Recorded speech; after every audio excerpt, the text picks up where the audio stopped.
అని గాలిలోన విని రాధ పులకరించే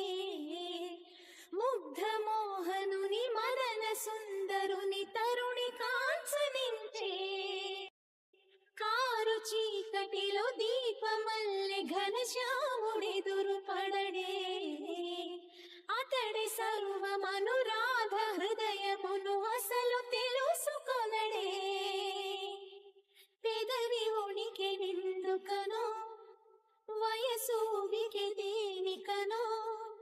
కాలమాగి నిందుకనో అడుగు పడదు దేనికనో నీ పిల్లన గ్రోవి సవ్వడి వెనకాసిపోదా కన్య రాధా కృష్ణ రావా రావా కోరింది నీ రాగా మెచింది నువ్వు లేక